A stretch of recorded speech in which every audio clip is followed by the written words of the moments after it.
Bienvenue sur Africa 24 dans cette nouvelle édition du QG Weekend. Voici les titres de l'actualité. Les Guinéens sont appelés aux urnes ce dimanche 4 février pour une élection municipale, les premières depuis 2005.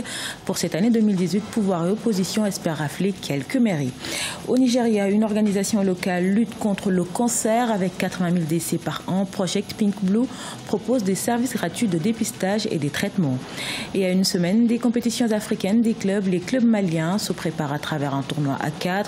La compétition oppose le Stade malien et l'AS Real en Ligue des Champions et les 11 créateurs et le Joliba AC en Coupe CAF. Mais tout d'abord, jour d'élection locale en Guinée, très attendu. Ce scrutin n'a pas été organisé dans le pays depuis 2005. Ce dimanche 4 février, près de 6 millions d'électeurs sont donc appelés aux urnes. 30 000 candidats sont en lice pour composer les futurs conseils des 342 mairies en jeu. Après 13 ans d'attente, cette année 2018, les élections locales restent ouvertes, notamment entre le RPG, le parti au pouvoir et l'opposition UFDG, mais également pour les indépendants autorisés pour la première fois à concourir pour ce scrutin qui, pour le moment, a peu d'engouement pour les citoyens. On écoute à ce propos Emmanuel Milimono, notre correspondant en Guinée. Pour l'instant, la mobilisation n'est pas aux attentes des acteurs. Les citoyens ne sont pas encore nombreux devant les bureaux de vote. Je suis en face d'ailleurs d'un d'entre eux à Dixine, l'une des communes les plus disputées où il y a à peine une queue de 10 électeurs. C'est le premier constat, mais de manière générale, depuis 8 heures, en tout cas, les bureaux de vote sont ouverts, les commissions, les représentants de la commune sont sur place. Le dispositif sécuritaire qui a été déployé pour sécuriser les élections, il est important, il est imposant, mais encore une fois, les électeurs sont attendus devant les bureaux de vote et l'engouement, que ce soit ici à Dixine ou dans les autres communes de Conakry dont on a déjà fait tout, l'engouement n'est pas pour l'instant n'est pas très grand. Elles étaient attendues depuis 2005, date à laquelle remonte la dernière élection locale. Donc pour cette année 2018, ce sera encore une nouvelle base qui s'ajoute au sein des communes avec des conseillers locaux qui seront élus, qui vont mettre fin à des délégations spéciales déjà qui dirigent les communes depuis près de 3-4 ans. Aujourd'hui, ce n'est pas l'élection des maires qui va être faite comme l'attendent certaines personnes. L'élection d'aujourd'hui devait pouvoir mettre en place des conseillers communaux, des conseillers qui vont ensuite se retrouver en session plénière pour élire le maire. Dakar, la capitale sénégalaise, a abrité le 1er et 2 février la conférence du partenariat mondial pour l'éducation. Le PME 3e édition a été présidé par le chef de l'État sénégalais Macky Sall et plusieurs autres présidents. 65 pays en développement bénéficient de ce fonds. L'objectif affiché à Dakar, lever 3 milliards de dollars. Wendiam Valentin Compaoré, Marcel Farba-Maroun. 2,3 milliards de dollars, c'est ce qu'a récolté le partenariat mondial pour l'éducation lors de sa 3e conférence tenue les 1er et 2 février 2018 à Dakar, au Sénégal.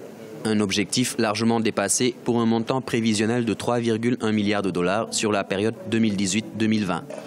Le président Macky Sall, co-président de cette rencontre, a annoncé une contribution de 2 millions de dollars, soit près d'1 milliard de francs CFA du Sénégal, pour la reconstitution des fonds du partenariat mondial pour l'éducation. Financer l'éducation n'est pas une charge sociale, mais un investissement sûr pour l'éveil des consciences et la formation aux compétences pour le progrès de l'humanité. Financer l'éducation, c'est semer dans chaque enfant les germes de la dignité humaine.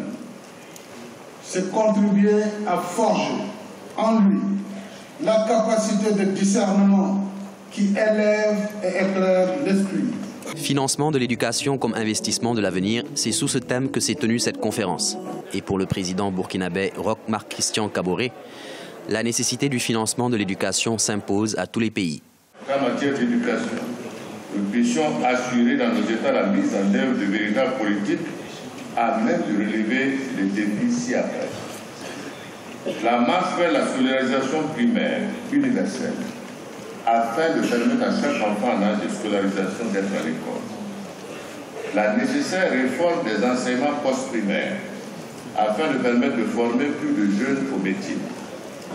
La mise en place de véritables politiques sectorielles et multisectorielles pour l'enseignement technique et professionnel au secondaire et au supérieur afin de former le capital humain dont nos économies ont besoin.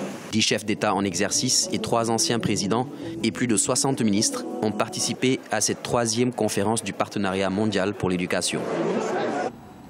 Avec 80 000 victimes chaque année, le Nigeria enregistre l'un des taux les plus élevés au monde en termes de décès dus au cancer. En cause notamment le manque de diagnostic et un traitement rapide. Des initiatives locales tentent d'améliorer la situation. C'est le cas de Project Pink Blue, une organisation qui permet aux plus démunis d'accéder à l'information et aux traitements adéquats. Vinanoda. Abuja, comme des milliers de Nigérians, Perpetual Ace lutte contre le cancer avec l'aide de médicaments. Elle vit dans un quartier à faible revenu et a du mal à accéder aux traitements dont elle a besoin. Il y a 2 ans, Ace a remarqué une boule dans sa poitrine et est allée faire un bilan de santé. Après plusieurs tests, le diagnostic tombe. Elle est atteinte de cancer du sein. Ace a du mal à accepter sa maladie et se plonge dans le déni. Maintenant, au stade 4, son cancer s'est propagé dans une partie de ses poumons. J'ai été surprise, j'ai dit, à mon âge, avoir un cancer du sein, je ne pouvais pas le croire. Je sentais que c'était une histoire, juste une histoire. Je l'ignorais et je me suis juste détendue jusqu'à la fin de l'année, quand le sein a commencé à devenir dur, à enfler et à augmenter de taille. C'est à ce moment-là que j'ai su que c'était vrai. Alors quelqu'un m'a conseillé de prendre un traitement. Ace travaillait dans un restaurant, mais maintenant au chômage. Elle dépend principalement d'une organisation caritative locale, Project Pink Blue, qui l'aide à financer ses factures médicales. Pour sensibiliser davantage de personnes issues de communautés défavorisées sur le cancer, Project Pink Blue, une ONG locale, mène des programmes sur le terrain pour évoquer la recherche des symptômes et offre des services gratuits de dépistage du cancer du col de l'utérus. Il faut sensibiliser davantage, il faut vraiment transmettre le message du cancer, parler à la fois de l'importance des diagnostics et des traitements aux différentes communautés rurales dans différentes langues. Cela ne peut pas être fait s'il n'y a pas un engagement du gouvernement fédéral et s'il n'y a pas aussi un engagement du gouvernement régional pour combattre cette maladie. Au moment où je vous parle, aujourd'hui, plus de 72 000 personnes meurent du cancer au Nigeria et le nombre va augmenter jusqu'à ce qu'il y ait plus de 102 000 personnes diagnostiquées avec le cancer chaque année. Nous avons une hausse des cancers de la prostate, nous avons une hausse des cancers colorectaux, nous avons même le cancer du foie qui augmente maintenant parce qu'il est lié à l'hépatite. Le cancer reste la principale cause de décès dans le monde. Les médecins affirment que la lutte contre le cancer en Afrique est entravée par le manque de financement pour les traitements et la réticence des patients à consulter un médecin suffisamment tôt. Selon l'OMS, les cancers les plus fréquents en Afrique sont les cancers du col de l'utérus, du sein, du foie ou encore de la prostate. À la page du sport, après plusieurs mois de trêve, les fans du football au Mali retrouvent les stades avec le tournoi du comité de normalisation. Occasion pour les clubs maliens de se préparer pour la compétition africaine des clubs. Un tournoi à 4 qui opposera le stade malien et l'AS Real en Ligue des Champions et les 11 créateurs et le Djoliba AC en Coupe CAF. Reportage de notre correspondant Mokhtar Bari. Avec une saison inachevée et une finale de coupe sans vainqueur, le football malien est à l'arrêt depuis septembre 2017. À la faveur de la mise en place du comité de normalisation et l'imminence des campagnes africaines, les clubs maliens renouent avec les stades. Les 4 clubs qualifiés ayant représenté le Mali la saison écoulée ont été reconduits pour cette nouvelle édition de la Ligue des Champions et de la Coupe CAF. Ce tournoi du Conor est salué par les clubs qui manquent cruellement de compétition. Je félicite beaucoup le Conor qui a eu ça, parce qu'à une semaine de la compétition, c'est pas facile d'être en jambes. On ne peut que saluer l'initiative, car on en a vraiment besoin. C'est ce que je viens de vous dire. Nous, on est tous dans le même bateau. Les 4 équipes sont en difficulté, parce que regarde, nous sommes à 2 matchs.